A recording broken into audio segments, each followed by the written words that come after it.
Buenos días, amados hermanos. Les saludo en el amor del Señor, deseando que el Señor en su gracia y en su misericordia nos permita hoy domingo, día del Señor, día de reposo, poder honrarle con nuestras vidas, bendecir su santo nombre y poder estar dispuestos a ser enseñados e instruidos por su palabra y por su espíritu. Doy un afectuoso y fraternal saludo a todos mis hermanos en Popayán, en Cartagena, en Bogotá, en Cali o en cualquier lugar donde nuestros hermanos o amigos estén conectados viendo la enseñanza. Hermanos, los invito a que pongamos en las manos del Señor el día de hoy. Amado Dios y Padre Celestial, te reconocemos como nuestro Rey, poderoso Salvador, autor de nuestra salvación. Eres tú, Señor, quien desde el principio has diseñado tus propósitos, Señor. Has escogido y has predestinado a Jesucristo como Salvador, como Redentor. Gracias, Rey, por tu propósito, porque en tu misericordia y gracia nos has amado, nos has escogido, nos has llamado, Señor, por medio de la predicación del Evangelio. Y con tu Santo Espíritu nos has dado entendimiento, has abierto nuestra mente, Señor, y nuestro corazón para que tu palabra tenga y cumpla ese propósito en nosotros. Bendito Dios, nos disponemos en tus manos, Señor, para que podamos ser edificados, Señor, con el poder de tu palabra. Amén. Queridos hermanos, el día de hoy, el tema que sigue, conforme hemos ido estudiando la Confesión de Fe Bautista de 1689, es el punto número 20. Como dice el título, el tema es del Evangelio y del alcance de su gracia. Una de las preguntas que nos hemos hecho en algún momento o alguien nos ha hecho en algún momento es ¿qué es el Evangelio? ¿Sí? Quizás es una de las preguntas más importantes que nosotros como cristianos hayamos respondido alguna vez, o tal vez hayamos hecho esa misma pregunta a otras personas. Lo curioso es que posiblemente hayamos escuchado diversas respuestas a lo largo de nuestras vidas. Y hasta tal vez nosotros mismos hemos respondido algunas de estas como el Evangelio es amor, el Evangelio es Cristo, el Evangelio son buenas nuevas, el Evangelio son buenas noticias, el Evangelio es que Jesús murió por mis pecados, el Evangelio es lo que Dios hizo por mí. ¿Por qué de una pregunta tan aparentemente sencilla escuchamos tan diferentes respuestas? La respuesta posiblemente es porque hemos entendido de maneras diferentes, o tal vez nunca nos hemos tomado la tarea de respondernos esa pregunta. La verdad, hermanos, es que todas las respuestas anteriores son correctas y en cierta manera reflejan, en cierta manera el mensaje bíblico. Pero debemos pensar en esto.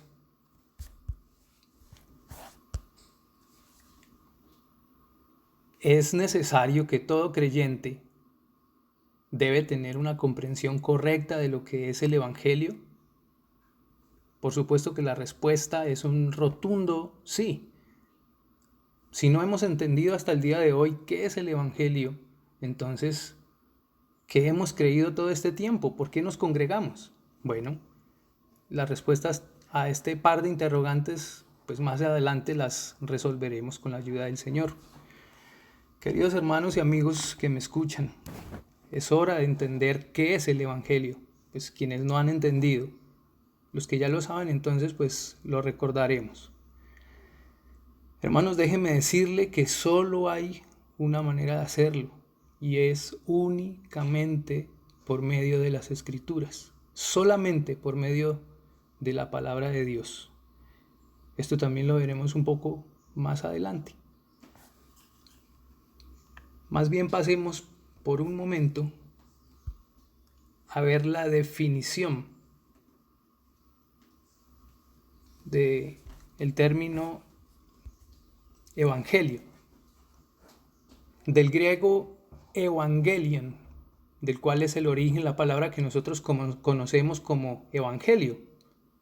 Es un término que significa buenas noticias, o su forma verbal evangelizo, dar o proclamar buenas nuevas. Significado que toma la traducción del hebreo al Nuevo Testamento, al griego, perdón, es la traducción del hebreo al griego del Nuevo Testamento. ¿Sí? Es una versión conocida como Septuaginta o versión de los 70. El término era usado dentro del pueblo de Israel para proclamar las victorias de Dios sobre sus enemigos. Vamos a mirar algunas citas, los invito, mis amados hermanos, ¿sí? A que vamos al Salmo 68, del 10 al 12. Pueden ir buscándolo. De todas maneras, yo lo voy a sacar aquí en pantalla.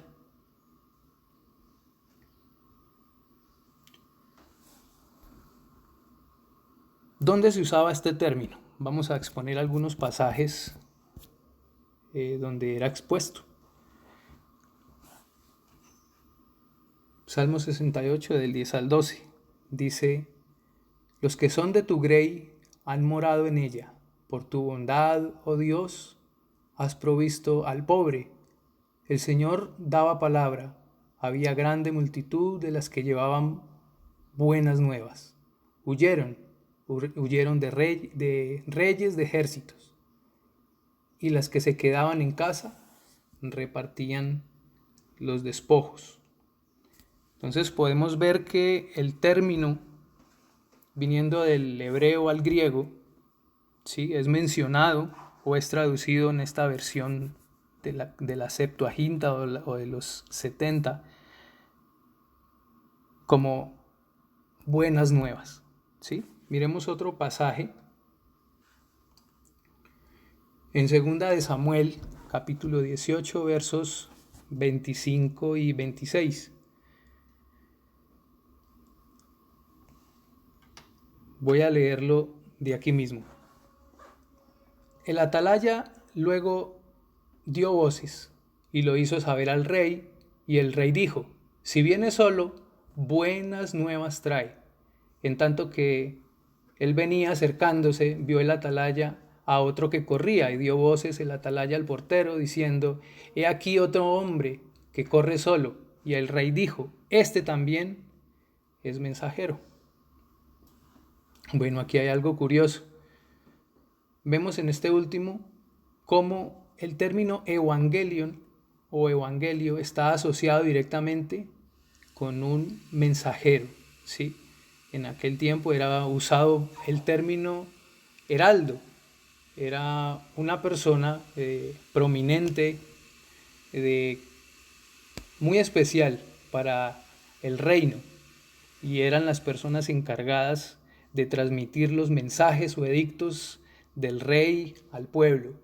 Cada vez que el rey sacaba un nuevo decreto o tenía un nuevo comunicado para su pueblo, el heraldo iba en representación del rey a pregonar, o como vocero del reino. También sucedía que transmitían mensajes de un reino a otro, tal vez un reino pidiendo hacer las paces con otro cuando había tensiones de guerra. Miremos otro pasaje en Isaías 49. Las buenas nuevas anuncian al pueblo la presencia de Dios.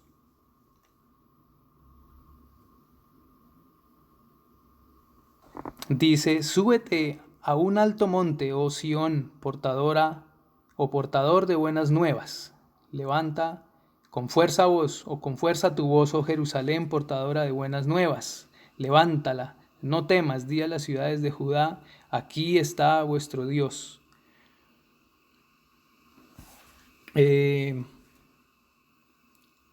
Aquí se menciona a Sión como portador de buenas nuevas. Recordemos el pasaje donde el Señor Jesucristo, bueno, ¿qué relación hay de mencionarse a Sión como portador de buenas nuevas? Recordemos el pasaje de Jesús y la samaritana cuando se encuentran en el pozo, en donde tienen una corta conversación y la samaritana le pregunta que dónde es correcto adorar, y el Señor Jesucristo le dice que a la verdad ni en el monte ni en Jerusalén, porque ellos no saben lo que adoran, pero nosotros sí sabemos lo que adoramos, ¿sí? Porque de los judíos viene la salvación. No que los judíos sean autores de salvación, sino que esa promesa que fue dada en algún momento tuvo cumplimiento en el nuevo pacto. Es por eso que hace mención el Señor Jesucristo de la salvación que proviene de los judíos, haciendo referencia a sí mismo como esa promesa dada. Miremos otro pasaje en Isaías 40, del 4 al 6. Dice, las buenas noticias de juicio y restauración son tanto para judíos como para gentiles. Dice, todo valle sea alzado y bájese todo monte y collado, y lo torcido se enderece, y lo áspero se allane, y se manifestará la gloria de Jehová, y toda carne juntamente la verá, porque la boca de Jehová ha hablado. Voz que decía, da voces. Y yo respondí, ¿qué tengo que decir a voces? Que toda carne es hierba, y toda su gloria como flor del campo. Aquí está hablando el profeta Isaías de parte del Señor anunciando juicio. Pero también más adelante anuncia restauración. Es la historia del pueblo de Israel. Y estos juicios y este anuncio de restauración afectaban no solamente al pueblo judío, también afectaba en sus juicios a los gentiles, al pueblo que no era llamado pueblo de Dios. Este término no solamente tiene un carácter de uso religioso, sino también estamos hablando del término evangelion o buenas noticias. No solamente tuvo un uso de carácter religioso, sino que también tuvo un uso secular dentro de la literatura griega, de uso común en los escritos o anuncios de los griegos. De hecho, cuando nació César Augusto, quien se convertiría luego en el primer emperador romano, se proclamó su nacimiento como evangelion para el pueblo romano, o sea, buenas noticias. Vemos el término entonces que no es de uso exclusivo del Nuevo Testamento, o sea, no es un término nuevo ni tampoco es introducido al tener comienzo un nuevo pacto. A menudo sucede que cuando se habla de evangelio, nuestras mentes automáticamente nos lleva a pensar en los primeros 4 libros del Nuevo Testamento. Pensamos en el libro de Marcos, de Mateo, de Lucas, de Juan, como los únicos libros relacionados al tema del evangelio. Pero la verdad que es un error pensar así. Yo quiero que mis hermanos, si tienen a la mano, ¿sí? el librito, la cartilla de la confesión de fe, busquemos el punto 20 y leamos el primer párrafo relacionado con el evangelio y el alcance de su gracia. Antes de comenzar a leerlo, quiero recordar que la confesión de fe no es palabra inspirada por Dios. Tenemos la palabra de Dios como la única norma de fe y de conducta y completamente autoritativa sobre nuestras vidas. ¿Sí? Vale la pena hacer la aclaración.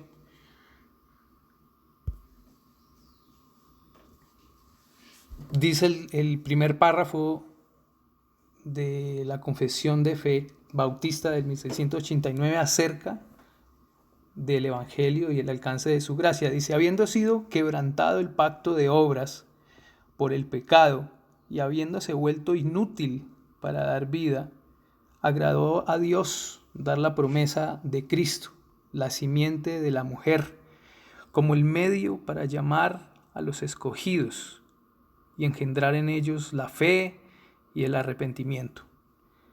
En esta promesa, el Evangelio en su sustancia fue revelado y por lo tanto es eficaz para llevar a los pecadores a la conversión y salvación.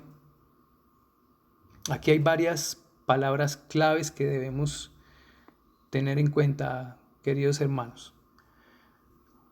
Aquí menciona un pacto de obras, ¿sí? Que fue quebrantado, ¿sí? Por el pecado, por la desobediencia del hombre. Y este mismo pacto de obras se volvió inútil para poder dar vida. No era posible que el hombre siguiera teniendo vida eterna mediante este mecanismo, mediante este pacto. Dice el texto que agradó a Dios dar la promesa de Cristo, o sea, la simiente de la mujer, como el medio para llamar a los escogidos y engendrar en ellos la fe y el arrepentimiento. La confesión de fe en puntos anteriores menciona algunas de estas doctrinas, ¿sí? Recordemos que son varias doctrinas las que ya hemos visto a lo largo de este tiempo y este punto número 20 pues es una de ellas. Entonces, para no tener que devolvernos en el tiempo y hablar nuevamente de la doctrina de la elección, pues quisiera continuar, ¿sí? Y más bien hacer énfasis en lo que está diciendo la lectura. Quiero, mis hermanos, mis queridos hermanos, que vayamos a las Escrituras, al libro de Génesis, y vayamos al capítulo 3 para ir directamente al verso 15, en donde hace referencia a esto mencionado.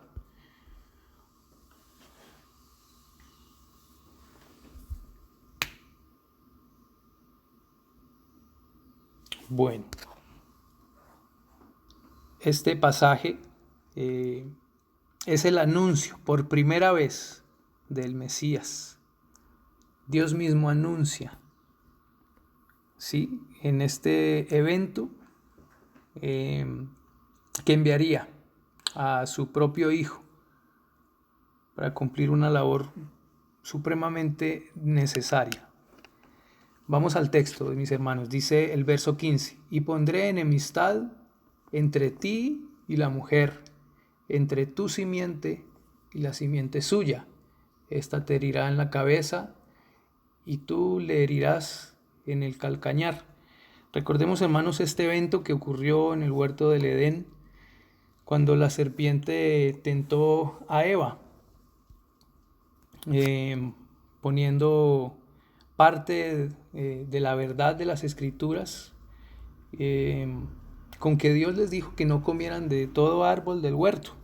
Bueno, la verdad les citó las Escrituras, pero estaba tergiversando lo que Dios había dicho, porque Dios les había dicho perfectamente y ellos entendieron que de todo árbol del huerto podían comer, pero del árbol, sí, que había de la ciencia del bien y del mal, no podían comer porque ciertamente morirían.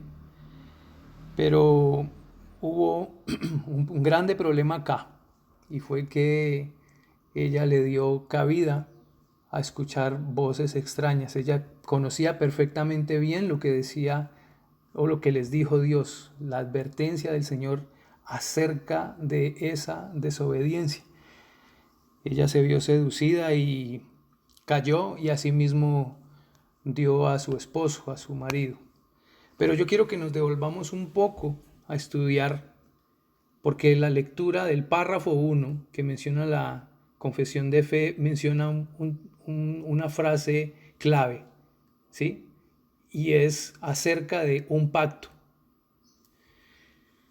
Entonces, dice, o vamos a hacer un resumen. Dios puso a Adán y Eva en el huerto del Edén para que se multiplicaran.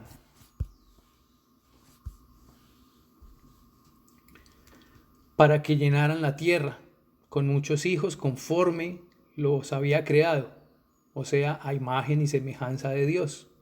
Les dio tareas sobre la tierra y sobre la creación. Les ordenó poner nombre a cada animal. Les ordenó que se enseñorearan y sojuzgaran sobre toda criatura. Les dio instrucción de sobre todo lo que podían comer, pero les dio una especial instrucción de sobre el árbol del bien y del mal. Le dijo, no comeréis de él, porque morirán. ¿De qué pacto está hablando si no es mencionado literalmente en estos textos? Bueno, entonces, mis queridos hermanos, los invito a que vamos ahí mismo en el libro de Génesis, capítulo 1, los versículos 27 y 28.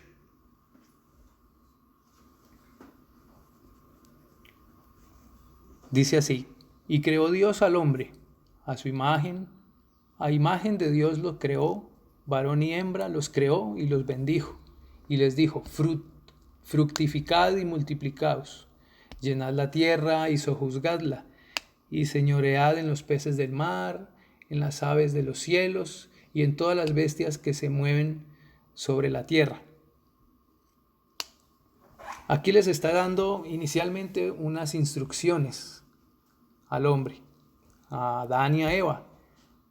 Primero dice que los creó a su imagen y semejanza, los creó varón y hembra, los bendijo y les dio una orden, fructificad y multiplicaos. ¿Sí? Esa era la primera tarea que tenían que hacer, que era multiplicarse sobre la faz de la tierra, llenar la tierra. Y no solamente eso, sino que era sojuzgarla y enseñorear, ¿sí?, sobre los peces del mar, en las aves de los cielos, sobre todas las bestias que se mueven sobre la tierra. Esa era la primera tarea que ellos debían hacer. Vamos ahora al siguiente capítulo, mis queridos hermanos, en el capítulo 2.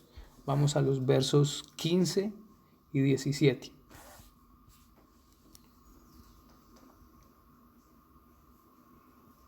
Dice, tomó pues Jehová Dios al hombre y lo puso en el huerto de Edén para que lo labrara y lo guardase. Y mandó Jehová Dios al hombre diciendo, de todo árbol del huerto podrás comer, mas del árbol de la ciencia, del bien y del mal no comerás, porque el día que de él comieres, ciertamente morirás. Aquí hay algo importante que podemos resaltar. Cuando el hombre toma y toma del árbol, ¿sí?, obedece a lo que la serpiente lo seduce, nosotros vemos claramente que el hombre no muere inmediatamente, ¿sí?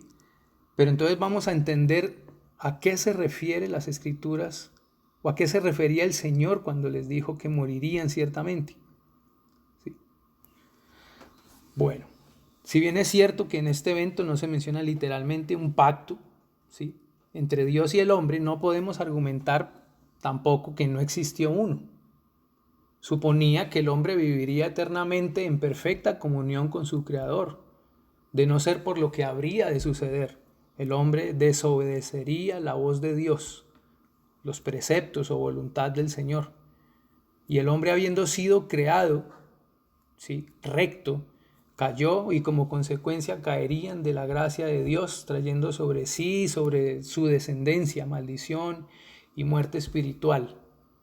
Esto afectaría por completo su relación directamente con su Creador, con sus semejantes, o sea, con el resto de la humanidad y con la creación.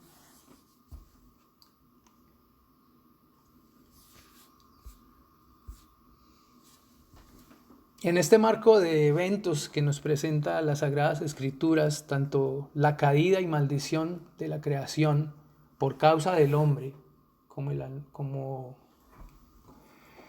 anuncio temprano del Mesías que se hizo en Génesis 3:15, que habría de venir de la simiente de la mujer, esto se conoce en términos teológicos como un protoevangelio, ¿sí? El anuncio en Génesis 3:15 de un Mesías inmediatamente luego de que el hombre cae y es destituido de la gracia del Señor. Analizando el término proto, ¿sí? Significa primero, o sea, podemos decir que ese es el primer evangelio, ¿sí? O un prototipo de evangelio anunciado por el Señor.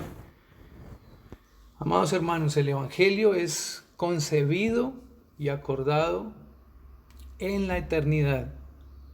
No fue un plan B como algunos afirman. Dios sabía perfectamente de antemano lo que había de suceder con el hombre, prese a ser creado recto, sin corrupción, teniendo libre escogencia o libre albedrío. Yo lamento mucho cómo en algunas congregaciones desde hace mucho tiempo esto no es visto con claridad. Se ve el Evangelio como si fuese solamente de hace 2000 años para acá, y en el Antiguo Testamento no encuentran ninguna conexión, a excepción de algunos pocos pasajes. Pero lamentablemente no es así. Cuando hablamos de Evangelio, ¿sí? Realmente estamos hablando del corazón mismo, ¿sí? De toda la historia bíblica, ¿sí? De esa historia de redención, del plan de redención.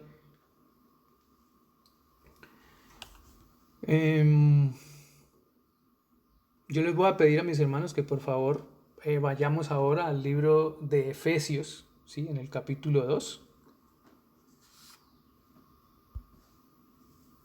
Versículos 12 y 13. Para el que no lo tenga o no lo encuentre rápido, está en la diapositiva. Voy a leerlo. Dice: en aquel tiempo estabais sin Cristo, alejados de la ciudadanía de Israel y ajenos a los pactos de la promesa, sin esperanza y sin Dios en el mundo. Pero ahora en Cristo Jesús, vosotros, que en otro tiempo estabais lejos, habéis sido hechos cercanos por la sangre de Cristo. El apóstol Pablo estaba hablando a los efesios, que no eran judíos, eran ciudadanos de Éfeso, eran gentiles. Está haciéndoles una aclaración, y esta aclaración está directamente relacionado con lo que dice Génesis 3:15, de la caída que hubo, ¿sí? Aquí hay una consecuencia, y esa consecuencia prevalecía todavía. Dice: en aquel tiempo estabais sin Cristo, alejados de la ciudadanía de Israel y ajenos a los pactos. Ustedes como gentiles estaban destituidos, y Dios no tenía, hasta ese entonces, no les había manifestado un propósito, ni tampoco la intención de acercárseles. Dice que estaban sin pactos, ajenos a la promesa, sin esperanza y sin Dios en el mundo. Pero ahora en Cristo Jesús, vosotros, que en otro tiempo estabais lejos, habéis sido hechos cercanos por la sangre de Cristo. Gloria al Señor, porque nosotros, no siendo judíos, porque nosotros no siendo ciudadanos judíos de ninguna manera, nosotros somos gentiles, que al igual que los de Éfeso, que al igual que los de Galacia o cualquiera de las otras iglesias y cartas a las cuales el apóstol Pablo se dirigió a estas regiones, al igual que ellos, estábamos en las mismas condiciones, ajenos a los pactos, destituidos, sin esperanza, sin Dios. Pero gloria al Señor que en su misericordia, en su plan eterno, nos reveló por esa gracia y misericordia que el Señor tiene. En la revelación progresiva nos fue revelado, y el apóstol Pablo fue precisamente ese apóstol a los gentiles, quien les fue revelado ese misterio de Cristo que se menciona. Que el evangelio no solamente era para judíos, sino que también era para gentiles, que la gracia del Señor por medio del evangelio predicado alcanzaría también a los gentiles. Esto no fue un plan B. Más adelante nos daremos cuenta por las mismas escrituras que era anunciado anteriormente, desde el principio, por los profetas. Bueno, mis hermanos, entonces los invito a abrir Gálatas en el siguiente libro, después de el anterior libro, perdón, Gálatas capítulo 4, versos 4 y 5. El apóstol Pablo declara el cumplimiento de aquella promesa. Dice el texto: pero cuando vino el cumplimiento del tiempo, Dios envió a su Hijo, nacido de mujer y nacido bajo la ley, para que redimiese a los que estaban bajo la ley, a fin de que recibiésemos la adopción de hijos. Bendito sea el Señor. Estos textos nos traen alegría porque nos muestran el propósito del Señor en su salvación.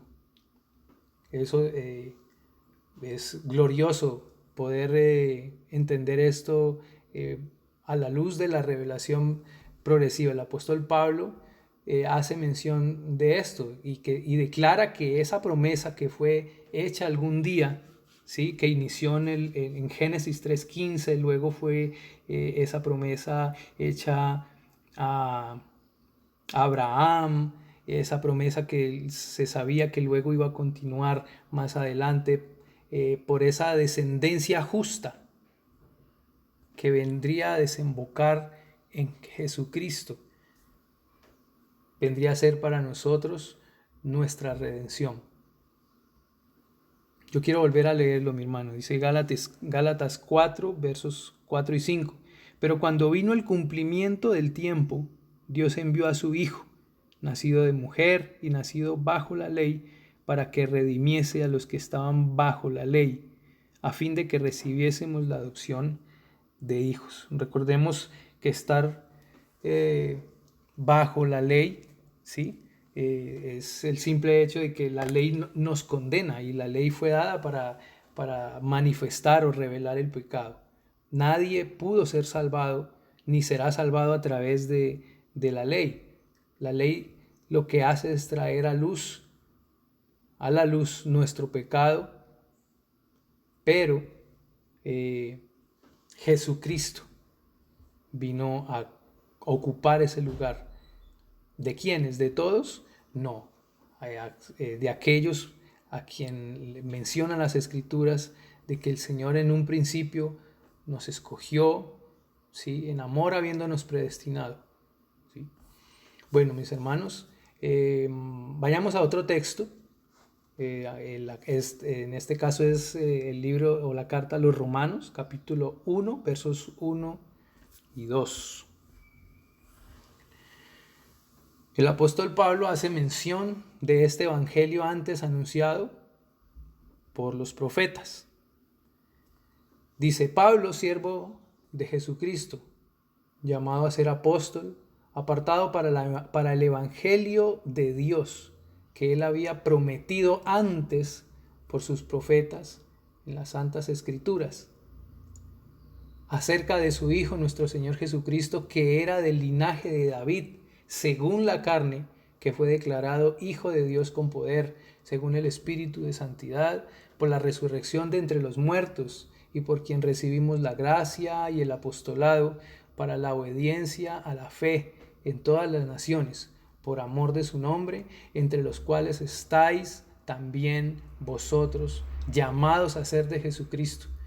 Aquí esta carta está dirigida a ciudadanos romanos. Bueno, en Roma también pues convivían ambas culturas, estaba el judío como también había ciudadanos de otras naciones, ¿sí? Habla de, pues son gentiles. Entonces Pablo poco a poco comienza a develar el propósito del Señor. Dice que les está diciendo que Pablo, siervo de Jesucristo, ¿sí?, llamado a ser apóstol, apartado para el Evangelio de Dios, que había prometido antes, a través de sus profetas en las Santas Escrituras. Bueno, esto es correcto. Vamos a mirar otros pasajes en los que cada vez se hace más claro para nosotros estos términos que tal vez antes no se habían escuchado, y estamos hablando de revelación progresiva. Vamos al libro de Primera de Pedro, capítulo 1, versos 18 y 20.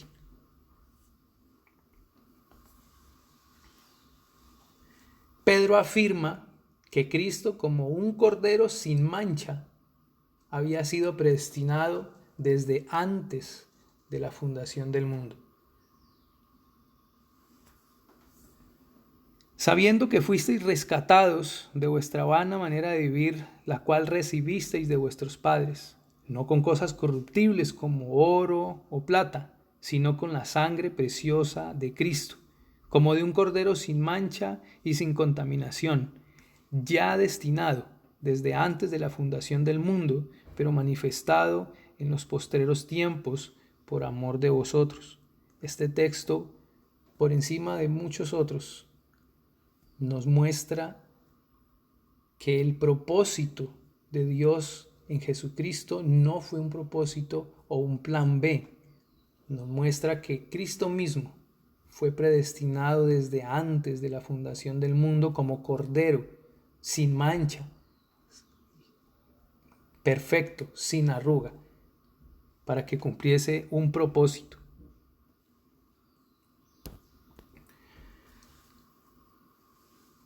Mis queridos hermanos, vamos a otro texto.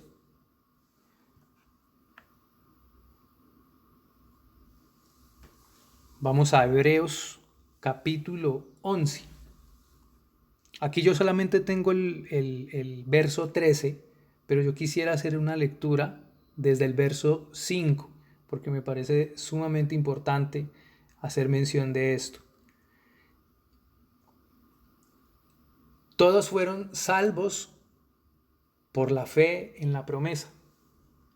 Voy a leerlo desde el verso 5. Dice: por la fe Enoc fue traspuesto para no ver muerte, y no fue hallado, porque lo traspuso Dios, y antes que fuese traspuesto tuvo testimonio de haber guardado a Dios. Verso 6. Pero sin fe es imposible agradar a Dios, porque es necesario que el que se acerca a Dios crea que le hay y que es galardonador de los que le buscan. Verso 7.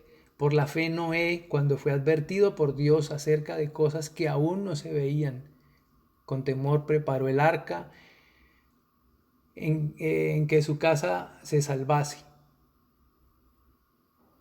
Y por esa fe condenó al mundo y fue hecho heredero de la justicia que viene por la fe. Verso 8. Por la fe Abraham, siendo llamado, obedeció para salir al lugar que había de recibir como herencia, y salió sin saber a dónde iba. Verso 9. Por la fe habitó como extranjero en la tierra prometida, como en tierra ajena, morando en tierras con Isaac y con Jacob, herederos de la misma promesa.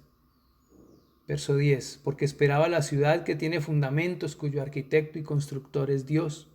Por la fe también la misma Sara, siendo estéril, recibió fuerza para concebir y dio a luz, aún fuera de tiempo, de la edad, porque creyó que era fiel quien lo había prometido. Verso 12, por lo cual también de uno, y ese ya casi muerto, salieron como las estrellas del cielo en multitud y como la arena innumerable que está a la orilla del mar. Y ahora el verso 3, dice, verso 13, conforme a la fe murieron todos estos, sin haber recibido lo prometido, sino mirándolo de lejos y creyéndolo, y saludándolo y confesando que eran extranjeros y peregrinos. Y yo quiero hacer una lectura de la nueva versión, de la nueva traducción viviente, que nos ayuda a comprender un poco más este texto. Dice, todas estas personas murieron aún creyendo lo que Dios les había prometido, y aunque no recibieron lo prometido, lo vieron desde lejos y lo aceptaron con gusto. Coincidieron en que eran extranjeros y nómadas en este mundo. Mis queridos hermanos, es necesario que entendamos que nadie fue salvo por la ley. La ley no salva ni salvó a nadie. Todos aquellos fueron salvos por la fe en la promesa. Hoy en día nosotros tenemos el privilegio de tener una mayor revelación. Nosotros tenemos mayor revelación hoy en día que muchos de los que ya durmieron. Tenemos mayor revelación que David, tenemos mayor revelación que Salomón, tenemos mayor revelación que Moisés, que Abraham. Es un gozo para nosotros poder vislumbrar cómo a lo largo de la historia el Señor ha ido revelando cada vez más su propósito a través de Jesucristo.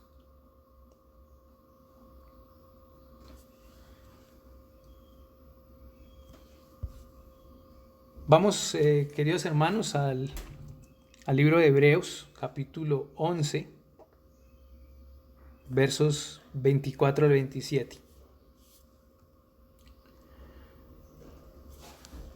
Moisés vislumbra la promesa de lejos. Por la fe, Moisés, hecho ya grande, rehusó llamarse hijo de la hija de Faraón, escogiendo antes ser maltratado con el pueblo de Dios que gozar de los deleites temporales del pecado, teniendo por mayores riquezas el vituperio de Cristo que los tesoros de los egipcios, porque tenía puesta la mirada en el galardón. Por la fe dejó a Egipto, no temiendo la ira del rey, porque se sostuvo como viendo al invisible. Mis queridos hermanos, este es un texto importante. Esto nos da mucha luz acerca de cómo eran salvos aquellos hombres en ese tiempo, en ese contexto, cuando todavía no era revelado completamente el propósito de Dios en Jesucristo. Había una pequeña luz, y por pequeña, Moisés, como Sara, como Abraham, como todos estos creyeron en esa promesa que les fue hecha. Ellos poco a poco, ¿sí? Y a través de la revelación que los profetas iban haciendo, ellos veían y vislumbraban el propósito de Dios en Cristo.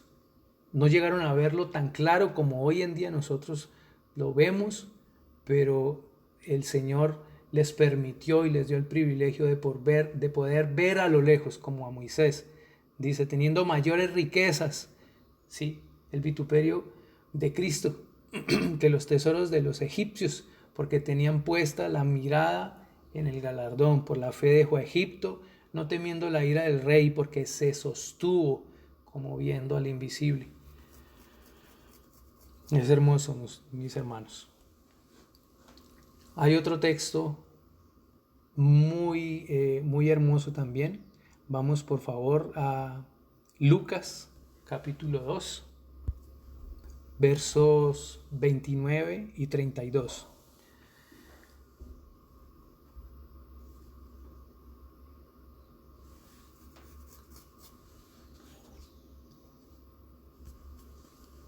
Menciona la escritura en el libro de Lucas que había un hombre llamado Simeón, al cual él había rogado al Señor que, que él no muriera sin antes ver al Salvador, al Mesías. Resulta que en algún momento tuvo una visión y fue al templo.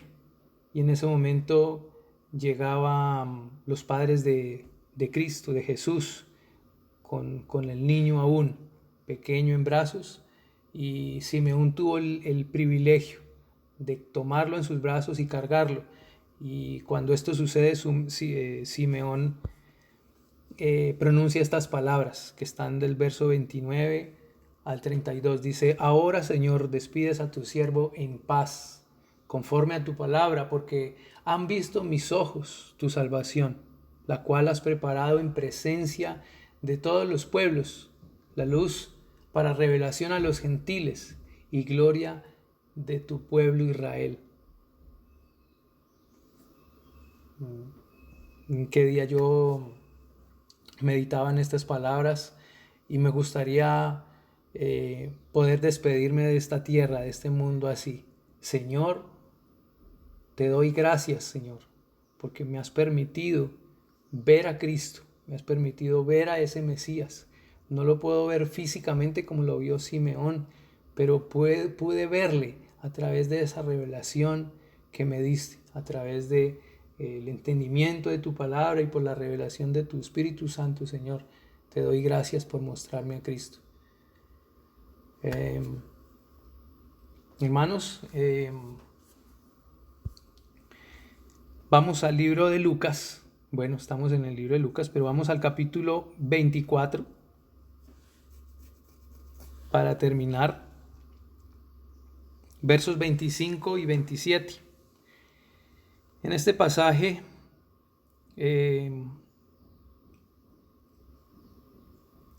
están todos los discípulos del Señor muy tristes y acongojados por la muerte de su Señor.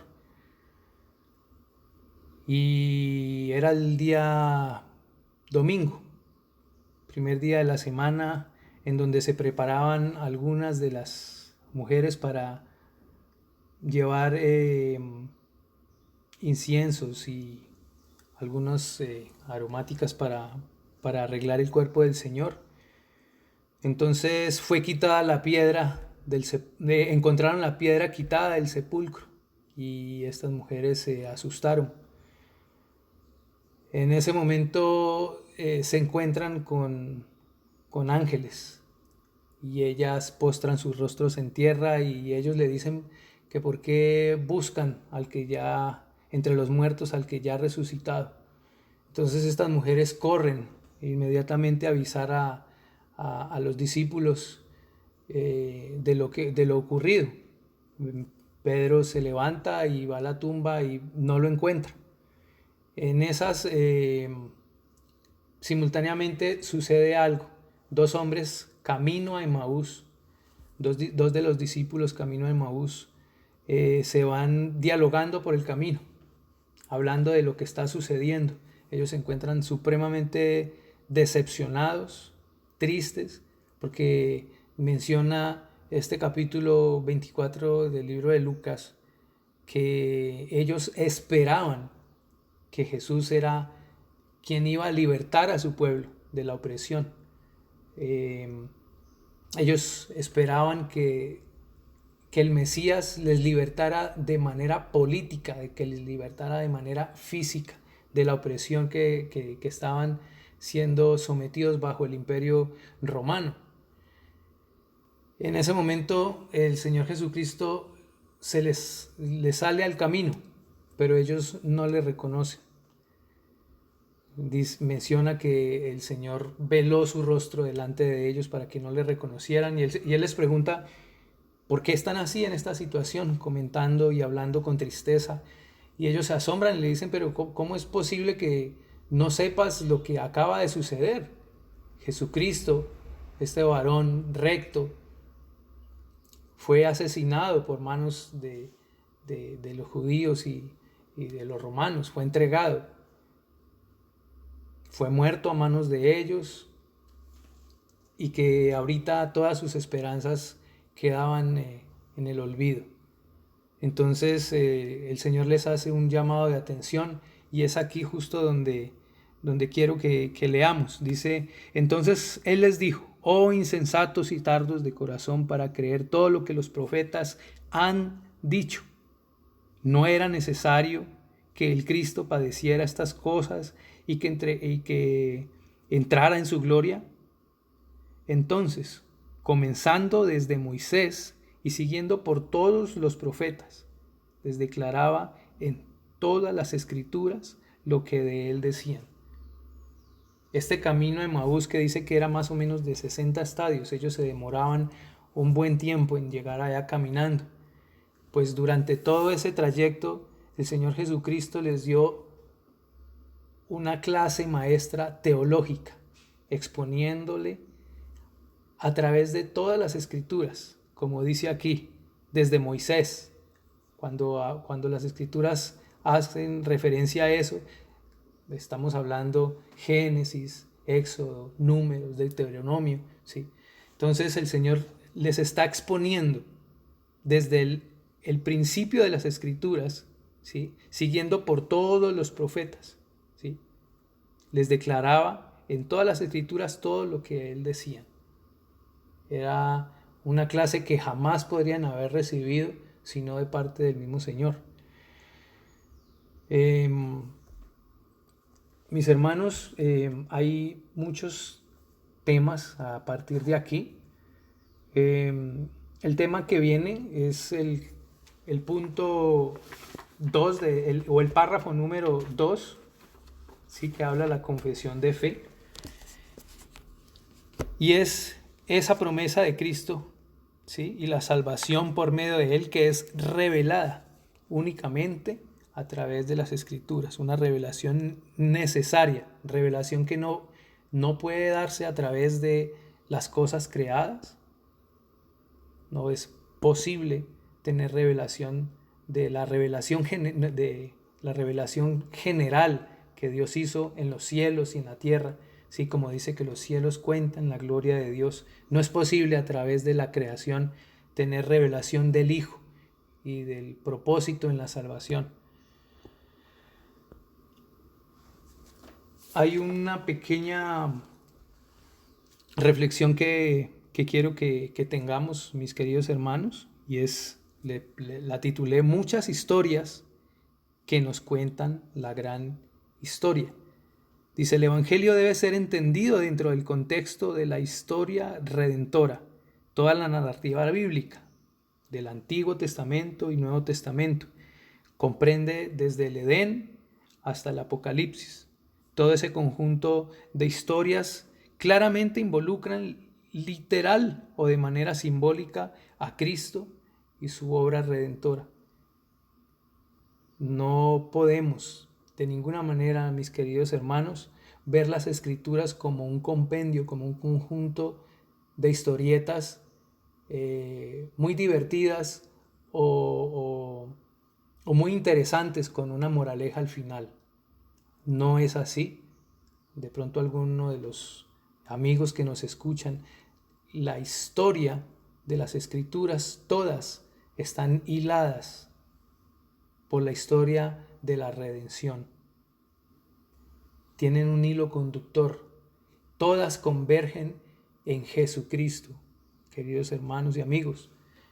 No hay historias sueltas, no hay cabos sueltos. Esas historias no pretenden enseñarnos claves o tips para la vida. Estas historias tratan acerca del propósito en Jesucristo. Todas las cosas fueron hechas por Él y en Él, con el propósito de que se manifestase en los postreros tiempos. Mis queridos hermanos, doy gracias al Señor por darme la oportunidad. Reconozco mi incapacidad y mi indignidad delante del Señor para llevar esta labor, pero por su gracia y por su misericordia me lo ha permitido. Oremos, queridos hermanos. Amado Dios y Padre Celestial, yo te doy gracias, Señor, por medio de nuestro Señor Jesucristo, que somos vistos por medio de Él como hijos, que en otro momento éramos llamados hijos de ira, pero a través de nuestro Señor y Salvador Jesucristo somos vistos como santos, no porque seamos santos en sí mismos, sino por la santidad del Señor, por la unidad que tenemos, por la unión que tenemos con nuestro Señor Jesucristo. Somos vistos como hijos adoptivos.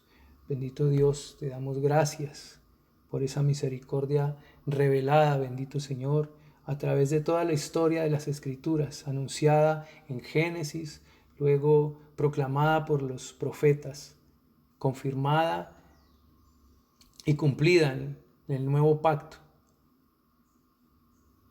Bendito Señor, te damos gracias por la exposición de tu palabra. Te rogamos, bendito Señor, que nos sigas acompañando en esta mañana, que bendigas a nuestro pastor Félix, que predicará el tema de la carta a los Hebreos del capítulo 6. Te rogamos, Señor, que seas tú bendiciéndolo, acompañándolo, guiándole, Señor, quitando cualquier intención humana ahí, sino que seas tú permitiéndole predicar fielmente, igual que yo también lo necesito, Señor. Te damos gracias en Jesucristo. Amén. Queridos hermanos, deseo que el Señor los bendiga en esta mañana y muchas bendiciones para todos. Dios los bendiga.